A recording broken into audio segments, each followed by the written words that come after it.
کیا ماؤں نے لال جنے تھے؟ کیا دھرتی نے انسان دیکھے تھے؟ آج تک دنیا ایسا بادشاہ نہ دکھا سکی جو 22 لاکھ مربع میل پہ حکومت کر کے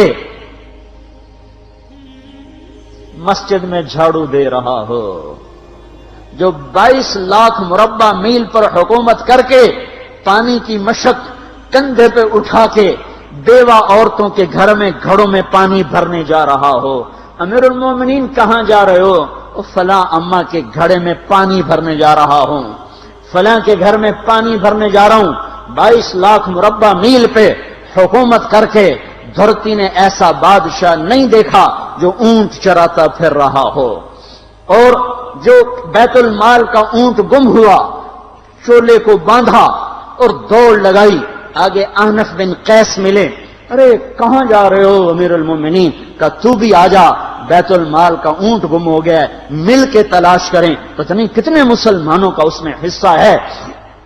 دھرتی ایسا بادشاہ نہ دکھا سکے گی، نہ دکھا سکے گی، کوئی ایسا آیا ہی نہیں ہے کہ جو اتنی بڑی سلطنت کا مالک ہو اور کیکر کے درخت کے نیچے بغیر پہروں کے سو رہا ہو۔ یہ ہمارے چھوٹے چھوٹے حکمران، ووٹوں کے ذریعے سے کرسیوں پر بیٹھنے والے، ان بے وقوفوں کے آگے بھی پہرے، پیچھے بھی پہرے، دائیں بھی پہرے، بائیں بھی پہرے، اوپر بھی پہرے، ان کی گاڑیاں بھی بلٹ پروف، یہ پھر بھی ڈرتے ڈرتے جا رہے کہ انہوں نے ظلم کیا، یہ اپنی ذات میں خوف زدہ ہو گئے۔ عمر نے اپنے نام کے ساتھ فاروق کا لقب آپ نے کہا عمر فرق بین الحق والباطل، عمر وہ عمر ہے جس نے حق اور باطل میں فرق کر کے دکھا دیا، اس لیے یہ فاروق ہے، اس نے حق اور باطل میں فرق کر کے دکھایا، یہ فاروق ہے۔ حسن بصری فرمایا کرتے تھے اپنی محفلوں کو عمر کے ذکر سے سجاؤ۔ حضرت عائشہ فرمایا کرتی تھیں عمر کے تذکرے کیا کرو کہ جب عمر کا تذکرہ ہوتا ہے تو عدل کا تذکرہ ہوتا ہے، جب عدل کا تذکرہ ہوتا ہے تو اللہ کا تذکرہ ہوتا ہے۔ کہ ہم عائشہ رضی اللہ تعالیٰ عنہا فرمایا کرتی تھیں اتنے بڑی سلطنت پر حکومت کرنے کے بعد اللہ کی راہ میں جانے والے مجاہدین کے گھر گیا کھڑا ہوا ہے، دروازے پہ دستک دے رہا ہے، بیٹی کوئی بازار سے سودا لینا ہو تو مجھے بتاؤ، تیرے گھر والا تو اللہ کی راہ میں ہے، میں تمہارے گھر کا سودا لے آؤں، کیا کیا چیز چاہیے؟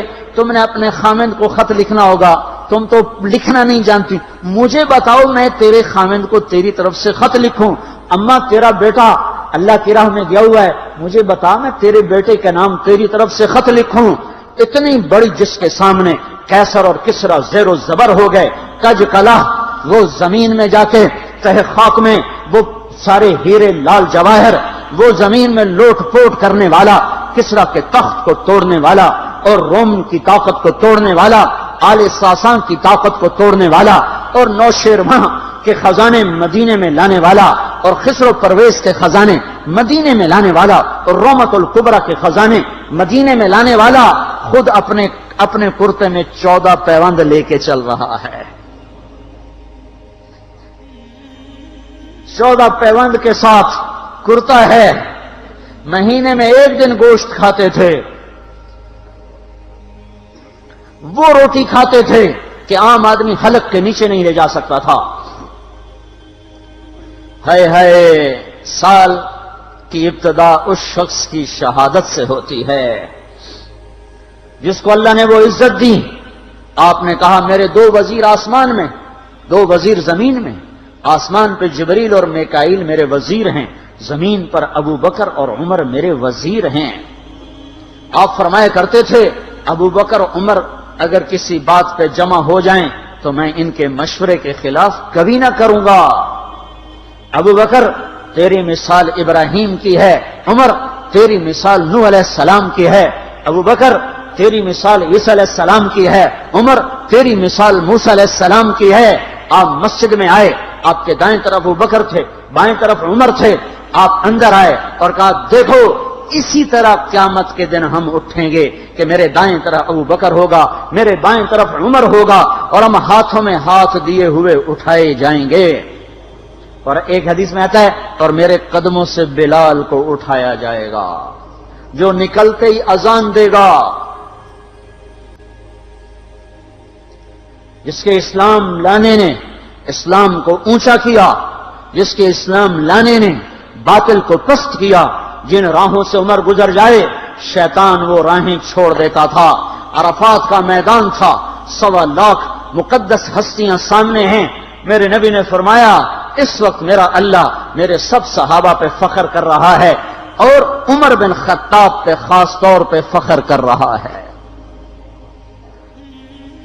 خاص طور پہ فخر ہو رہا ہے، عمر بن خطاب پہ خاص طور پہ فخر ہو رہا ہے۔ میرے بعد کوئی نبی ہوتا عمر ہوتا۔ عمر، میں نے رات جنت میں محل دیکھا، ایک اینٹ موتی کی، ایک یاقوت کی، ایک زمرد کی۔ میں نے پوچھا یہ کس کا ہے؟ کہا گیا ایک قریشی کا ہے۔ میں نے کہا میں قریشی ہوں، اتنا خوبصورت محل ہے، میرا ہی ہوگا۔ جب جانے لگا تو فرشتے نے کہا یہ آپ کے غلام عمر بن خطاب کا ہے۔ وہ کیا مبارک لوگ ہیں کہ جنہیں نبی کے گھر میں قبر نصیب ہو، ایک طرف ایک ساتھی، ایک طرف دوسرا ساتھی، جن کو نبی کے دو پہلوؤں میں جگہ ملی ہو۔ وہ کیسی عظیم ہستیاں، اتنی بڑی سلطنت کا مالک اور اتنے بڑے عدل کی نشانی بن کر مدینے میں مسجد میں بیٹھے رو رہے ہیں۔ امیر المومنین کیوں رو رہے ہو؟ کہا دجلہ کے کنارے کتا بھی پیاسا مر گیا تو پوچھ تو عمر کی ہوگی، فرات کے کنارے کتا بھی پیاسا مر گیا تو پوچھ تو عمر کی ہوگی۔ راتوں کو پہرے دیے جا رہے ہیں، راتوں کو خبرگیری کی جا رہی ہے۔ مدینے کے باہر ایک خیمہ ملتا ہے، چند بچے ملتے ہیں جو رو رہے ہیں۔ ایک عورت ہانڈی چڑھا کے ڈوئی پھیر رہی ہے۔ پوچھتے ہیں بہن یہ بچے کیوں رو رہے ہیں؟ کہ یہ بھوک سے رو رہے ہیں۔ ہانڈی میں کیا ہے؟ پانی، کچھ بھی نہیں۔ کیوں چڑھایا ہوا ہے؟ بہلانے کے لیے۔ سو جائیں گے روتے روتے، میرا اور عمر کا اللہ کے ہاں فیصلہ ہوگا۔ تو عمر کی ہچکیاں بن گئیں کہ عمر کو بہن تیرے حال کی کیا خبر؟ کہ پھر ہمارا بادشاہ کیوں بنا ہے؟ اگر ہمارے حال کی خبر نہیں لیتا تو ہمارا خلیفہ کیوں بنا ہے؟ پر لگ گئے، بیت المال سے سامان نکالا، بوری بھری، سر پہ اٹھائی، کمر پہ اٹھائی۔ غلام اسلم نے کہا میں اٹھاؤں؟ کہ قیامت کے دن بھی میرا وزن تو اٹھائے گا۔ اسی طرح بھاگے ہوئے آئے، پنیر نکالا، آٹا نکالا، گھی نکالا، شہد نکالا، ڈال کے ہانڈی میں نیچے آگ، خود دھواں، گیلی لکڑیوں میں پھونکے مار مار مار آگ جلائی، حلوہ تیار کیا، پھر پلیٹوں میں ڈال ڈال کے بچوں کو کھلایا۔ وہ عورت کہنے لگی کاش عمر کی بجائے تو خلیفہ ہوتا۔ تو یہ نہیں کہا کہ میں ہی عمر ہوں، میں ہی عمر ہوں۔ فرمایا جب کل تو امیر المومنین سے ملے گی تو مجھے بھی وہیں دیکھ لے گی، مجھے بھی وہیں پا لے گی۔ پھر وہاں بیٹھ کے دیکھتے رہے، اٹھ کے چل دیے۔ بچے ہنسنے لگے، کھیلنے لگے تو اپنے غلام سے فرمایا میں نے انہیں روتا دیکھا تھا، میرا جی چاہا میں انہیں ہنستا بھی دیکھوں۔ 22 لاکھ مربع میل پہ اسلام پھیلا کر حکومت اس سے بھی بڑے علاقے میں لوگوں نے کی۔ چنگیز نے اس سے زیادہ فتوحات کی، محمود غزنوی نے اس سے زیادہ کی، سکندر تیمور نے اس سے زیادہ کی۔ پر فتوحات کر کے یوں خدمت کر رہا ہو، پانی بھر رہا ہو، اونٹ چرا رہا ہو، امامت کرا رہا ہو، 14 پیوند لگے کپڑوں کے ساتھ خلافت کے تخت پر بیٹھا ہوا ہو، یہ دھرتی میں پھر کوئی نہیں آئے گا۔ ہے نماز میں خنجر لگا، نماز پڑھاتے ہوئے 27 ذوالحج، 27، 28، 29 یکم کو انتقال ہوا۔ یکم محرم موت کے آثار گہرے نظر آئے۔ بیٹے کو بلایا کہ بیٹا جاؤ اما عائشہ سے پوچھ کے آؤ کہ عمر اپنے ساتھیوں کے ساتھ دفن ہونے کی اجازت چاہتا ہے۔ امیر المومنین کے لقب سے بات نہ کرنا، عمر کہنا، عمر اب میں امیر المومنین نہیں رہا۔ جب وہ پوچھنے گئے تو حضرت عائشہ رو رہی تھیں۔ انہوں نے عرض کیا اما جان میرا باپ اپنے ساتھیوں کا پڑوس چاہتا ہے۔ انہوں نے فرمایا یہ جگہ تو میں نے اپنے لیے رکھی تھی، لیکن اگر عمر چاہتے ہیں تو ان کو مجھ پر فضیلت ہے، میں ان کے لیے دستبردار ہوں۔ انہوں نے واپس آ کر خوشخبری سنائی، مبارک ہو اجازت مل گئی۔ کہ نہیں شاید میرے شرم میں اجازت دی ہو، جب مر جاؤں تو مجھے دوبارہ دروازے کے سامنے رکھ کر پھر جا کے پوچھنا، اس وقت اجازت ملے تو پھر لے جانا، ورنہ مجھے بقیع کی طرف لوٹا دینا۔ اتنے میں حضرت علی آئے، پریشان دیکھا، عمر کیوں موت سے ڈر گئے؟ کہ نہیں، موت کے بعد کی گھاٹی سے ڈر رہا ہوں۔ کہ ڈرو نہیں، میرے ان کانوں نے سنا ہے اور اتنی دفعہ سنا ہے کہ میں گن نہیں سکتا کہ اللہ کے نبی فرمایا کرتے تھے ابو بکر اور عمر جنت کے بڑی عمر کے لوگوں کے سردار ہیں۔ آپ نے فرمایا تو اس بات کی گواہی دے گا؟ کہ میں بھی دوں گا، میرا بیٹا حسن بھی دے گا۔ امام حسن بھی ساتھ تھے۔ کہ میں بھی دوں گا، میرا بیٹا حسن بھی گواہی دے گا۔ پھر بھی ہے جو جنت کی بشارتیں لیے ہوئے ہیں، 10 مبشرہ، ابو بکر جنتی، عمر جنتی، عثمان جنتی، علی جنتی، طلحہ جنتی، زبیر جنتی، ابو عبد الرحمن بن عوف جنتی، ابو عبیدہ بن جراح جنتی، سعید بن زید جنتی۔ آپ نے نام لے کر گنے، نام لے کر گن کر کہا، سنو ابو بکر جنتی ہے، عمر جنتی ہے، عثمان جنتی ہے، علی جنتی ہے، طلحہ جنتی ہے، زبیر جنتی ہے، سعد بن ابی وقاص جنتی ہے، عبد الرحمن بن عوف جنتی ہے، ابو عبیدہ بن جراح جنتی ہے، سعید بن زید جنتی ہے۔ میں ان سے راضی ہوں، لوگوں ان کا حق پہچانو، میں ان سے راضی ہوں، میں ان سے راضی ہوں۔ پھر آپ نے فرمایا اگر تم نے ان کے بارے میں کسی ایک کے بارے میں بھی دل میں بغض لے کر مر گئے، اور تم نے اتنی بندگی کی تھی کہ سوکھ کے کانٹا ہو گئے تھے، روزے اتنے رکھے تھے کہ پیٹ کمر کو لگ گیا تھا، سجدے اتنے کیے تھے کہ تمہارے ماتھے اور گھٹنوں پر پتھروں جیسے نشان پڑ گئے تھے، اتنا کچھ کر کے ان 10 میں سے کسی ایک کا بغض لے کر اگر تم مر گئے تو اللہ تمہیں منہ کے بل جہنم میں گرا دے گا۔ لوگوں میں ان سے راضی ہوں، ان کا حق پہچانو، جن کو اللہ بھی رضا کے پروانے دے رہا ہو، جن کو اللہ کا رسول رضا کے پروانے دے رہا ہو، جن کو وزارت کا شرف مل چکا ہو، نبی کے پہلو میں قبر جن کی بننے کا اعلان ہو چکا ہو، وہ موت پر کیا کہہ رہا ہے؟ موت پہ کیا کہہ رہا ہے؟ اپنے بیٹے سے کہا میرا سر زمین پہ ڈال دے۔ ان کی گود میں سر تھا عبداللہ بن عمر، تو انہوں نے گود سے ہٹا کر پنڈلی پہ رکھ لیا، یہاں رکھ لیا۔ چلے گئے، کیا کہہ رہا ہوں سنتے نہیں ہو، زمین پہ ڈال دو۔ تو انہوں نے زمین پہ ڈالا تو اپنے چہرے کو مٹی میں رکھ دیا اور ایسے ملنے لگے اور کہنے لگے، اے میرے رب، اگر تو نے عمر کو معاف نہ کیا تو عمر ہلاک ہو جائے۔ ویل لک یا عمر ولامک ان لم یغفر لک ربک، عمر تیری ہلاکت ہے اگر تیرے رب نے تجھے معاف نہ کیا۔ یہ کہتے کہتے کہتے جان دے دی۔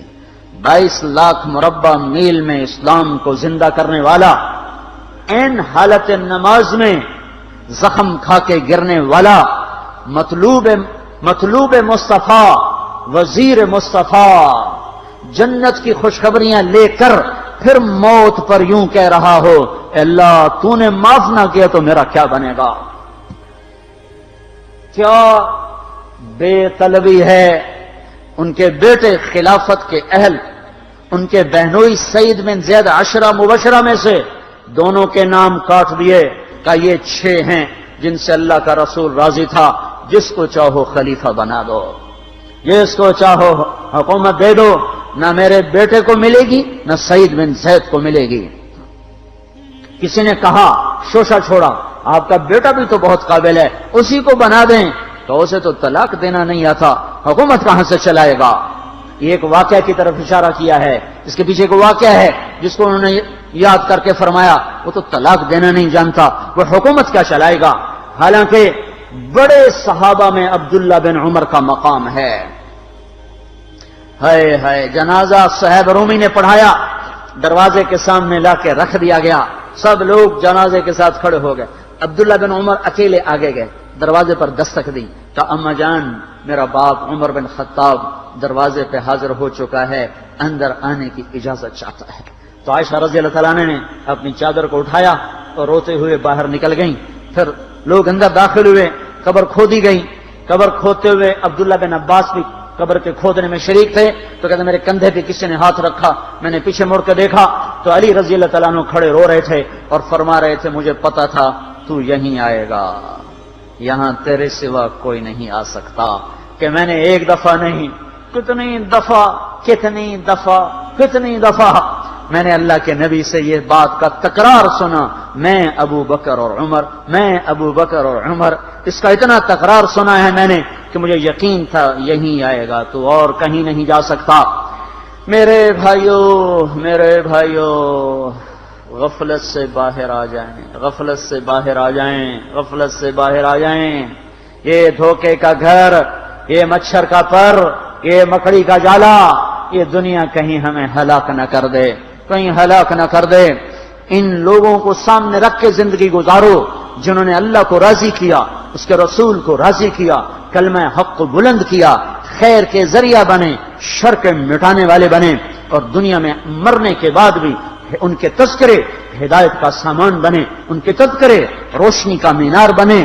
ان کے پیچھے چلو، مغرب کے اندھیروں کی طرف مت دوڑو، وہاں تو سورج بھی ڈوب جاتا ہے، مغرب میں تو سورج بھی ڈوب جاتا ہے، اور تمہیں پکار کے کہتا ہے مغرب کی طرف نہ آنا، ادھر اندھیرا ہے، میں یہاں گم ہو گیا، تم کون سا سراغ ڈھونڈنے آئے ہو؟